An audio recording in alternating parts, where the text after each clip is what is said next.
আসসালামু আলাইকুম ওয়া রাহমাতুল্লাহি ওয়া বারাকাতুহু। প্রিয় ভিউয়ার্স, দেশ বিদেশের যেখান থেকে আমার এই ভিডিওটা দেখছেন তাদেরকে জানাই আবেদ হোসেন ফার্নিচারের পক্ষ থেকে স্বাগতম। প্রিয় ভিউয়ার্স, আজ আপনাদের সম্মুখে চমৎকার একটা ডিজাইনের থ্রি পার্ট আলমারি নিয়ে আসছি।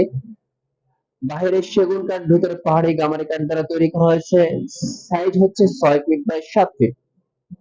পরিপূর্ণ হাতে খোদাই করে নকশা করা হয়েছে একজন দক্ষ কারিগর দ্বারা। যে আলমারিটা কালার করা হয়েছে গাছে গাছ কালার ট্রেডিশনাল কাজ, যেটাকে গালা বার্নিশ করা হয়। খুব সুন্দর একটা চমৎকার একটা ডিজাইন। যে ডিজাইনটা অ্যাভেলেবেল এখন প্রত্যেক কাস্টমার ভাইয়েরা পছন্দ করে থাকেন। যদি আলমারিটা পছন্দ হয়ে থাকে, আমার ভিডিওর মধ্যে নম্বর দেওয়া থাকবে, সেখানে আমার সাথে যোগাযোগ করতে পারেন, ইমো হোয়াটসঅ্যাপ নাম্বার। আর আলমারির দুই সাইডে যে পাল্লা আছে, ভিতরের সাইড ভিতরের মডেলটা হচ্ছে দাগ দাগ ডয়ার দিয়ে থাকি আমরা দুই সাইডে। আর মধ্যের পাল্লায় আমরা কোণের হ্যাঙ্গার, নিচে মা বোনদের জন্য শাড়ির হ্যাঙ্গার দিয়ে থাকি। আল্লাহ হাফেজ। আসসালামু আলাইকুম ওয়া রাহমাতুল্লাহি ওয়া বারাকাতুহু।